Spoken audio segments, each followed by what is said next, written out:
लगता है 2 लाख प्लस हमारे रैयत वोटर्स है, जिसमें 1 लाख तो केवल विस्थापित वोटर है। केवल विस्थापित वोटर भी अगर एक जगह स्थापित हो जाए तो आंदोलन करने की नौबत नहीं आती, उनके बीच एक विधायक बन जाता। और जीवन अगर हम एवरेज निकालते हैं एक गांव में 1000 आदमी तो 84,000 आदमी, अगर 84,000 आदमी अगर यहाँ खड़े हो जाएंगे, उसका आधा भी खड़ा हो जाएगा 42,000, उसका आधा अगर 21,000 लोग यहाँ खड़े हो जाएंगे तो मुझे लगता है यहाँ पुलिस तो छोड़िए, यहाँ तमाम फोर्सों की संख्या कम पड़ जाएगी और 1 घंटा नहीं 10 मिनट में वार्ता के लोग हो जाएंगे। नहीं, एकजुटता की कमी रही। नियम कायदे कानून बनते हैं, उसमें विधायिका का रोल होता है, यानी हमारे जो जनप्रतिनिधि रहे हैं कहीं ना कहीं वो उनकी उदासीन सोच रही है या फिर जो भी कारण कहें, क्योंकि ये सर्वविदित है कि जितने भी कंपनी फैक्ट्री स्थापित होते हैं उनमें स्थानीय विधायक रहे, स्थानीय जो दल हैं उनके जो नेता रहे, उनको काफ़ी मोटी रकम अदा की जाती है।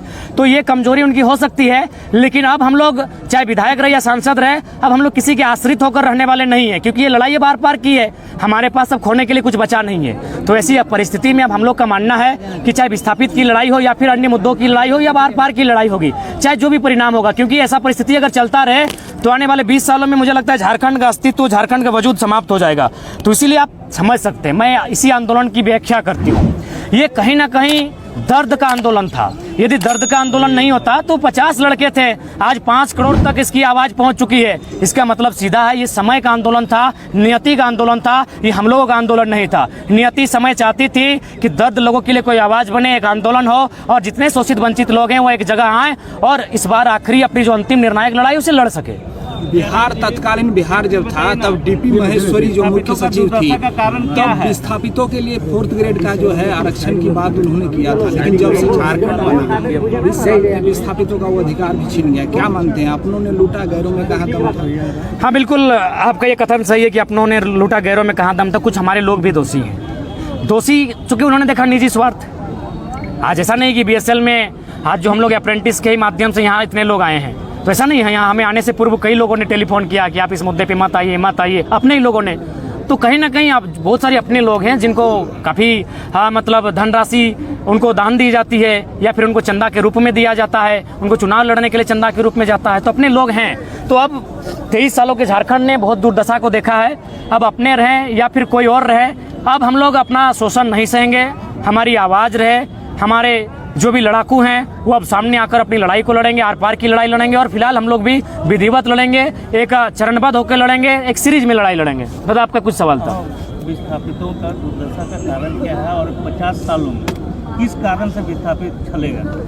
देखिए, विस्थापितों की सबसे जो पहला कारण है आपसी एकजुटता का ना होना, क्योंकि आज अगर बात करें, ऐसा नहीं, बंगाल में भी जमीन अधिग्रहण हुआ है, उड़ीसा में भी हुआ है, बाकी प्रदेशों में होता है। आए दिन अडानी कंपनी चूंकि अभी हाईलाइटेड है, बहुत राज्यों में जमीन अधिग्रहण करती है, लेकिन वहाँ के लोग काफ़ी एकजुटता के साथ विरोध प्रदर्शन करते हैं, उस योजना को वापस करते हैं। और हमारे जो पश्चिम बंगाल की मुख्यमंत्री है माननीय ममता बनर्जी जी, वो भी टाटा नैनो ने जो जमीन अधिग्रहण किया था उसके खिलाफ आंदोलन करके आई थी। यानी सबसे प्रमुख कारण हमारे लोगों की एकजुटता का ना होना। मान के चलिए 84 गाँव, अगर हम एवरेज निकालते हैं एक गांव में 1000 आदमी तो 84,000 आदमी, अगर 84,000 आदमी अगर यहाँ खड़े हो जाएंगे, उसका आधा भी खड़ा हो जाएगा 42,000, उसका आधा अगर 21,000 लोग यहाँ खड़े हो जाएंगे तो मुझे लगता है यहाँ पुलिस तो छोड़िए, यहाँ तमाम फोर्सों की संख्या कम पड़ जाएगी और 1 घंटा नहीं 10 मिनट में वार्ता के लोग हो जाएंगे। नहीं, एकजुटता की कमी रही है। तो इसीलिए आज हम लोग सदियों से, दशकों से ठगे जा रहे हैं। तो अब मुझे लगता है लोगों की जो एकजुटता है अब जागेगी, क्योंकि अब हमारे पास खोने के लिए कुछ नहीं बचा है। जो हमारी ये जनरेशन है इसने बहुत करीब से देखा, बेरोजगारी को देखा, विस्थापन को देखा, पलायन को देखा, भुखमरी को देखा, हर तरह से शोषण को देखा।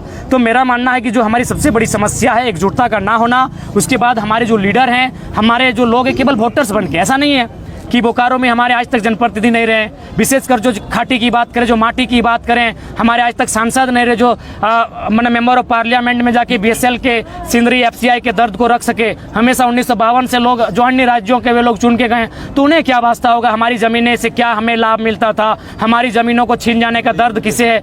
तो इसीलिए हम लोग केवल वोट बन के रहे, भीड़ बन के रहें, उसे एक नेतृत्व में तब्दील नहीं कर पाए। जबकि मेरा मानना है अगर बोकारो विधानसभा की बात कही जाए, जहाँ 3 लाख लाख के आसपास अगर वोटर्स है, जिसमें मुझे लगता है 2 लाख प्लस हमारे रैयत वोटर्स है, जिसमें 1 लाख तो केवल विस्थापित वोटर है। केवल विस्थापित वोटर भी अगर एक जगह स्थापित हो जाए तो आज आंदोलन करने की नौबत नहीं आती। उनके बीच एक विधायक बन जाता और जीवन भर उनके लिए लड़ता। अगर एक दिन वो लड़ने के लिए आता तो अब तक इंसाफ मिल चुका था। तो हमें लगता है लोकसभा की बात करें जहाँ 18 से 20 लाख हमारी मतदान है, जिसमें हमको लगता है 12 से लगभग 15 लाख स्थानीय लोग वोटर के रूप में है, लेकिन आज तक अपना सांसद नहीं चुन पाते हैं। जबकि इसी क्षेत्र में कोयला है, आपका बागमारा में तमाम फैक्ट्रियां हैं, कल कारखाने हैं, सिंदरी में इतना बड़ा है, निरसा में तमाम आपके मैथेन है, पंचायत है, बोकारो में आपका वेदांता है, कहीं डालमिया है, यहीं आपका BSL है, लेकिन हम अपना मेंबर ऑफ हाउस पार्लियामेंट के लिए आज तक नहीं चुन पाए। देखिए आज हम जितना आपके सामने बात को रख रहे हैं, बेहतर बात रख रहे हैं, सुनने वाले भी बेहतर हैं और आप लोग भी बेहतर लोग हैं, लेकिन हमें एक हाउस चाहिए जहां हम रख सके, जहां बात की गरिमा हो।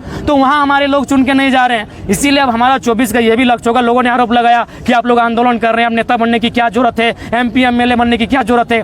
तो हम लोग बोले कि सड़क में आप कितना भी आंदोलन करें, सड़क में कितना भी रखें, जब तक हाउस में आपकी बातों कोई नहीं रखे उसकी गरिमा नहीं बढ़ती। इसलिए अब हम लोग हाउस में जाएंगे और जब जब वहाँ डिबेट होगा, जब जब हमें मौका मिलेगा अपनी बात को रखने का, हम लोग कभी बोकारो BSL का बात रखेंगे, कभी FCI सिंदरी का, तो कभी पंचायत डैम का बात रखेंगे, तो कभी डालमिया का, तो कभी आपका DBC का बात रखेंगे।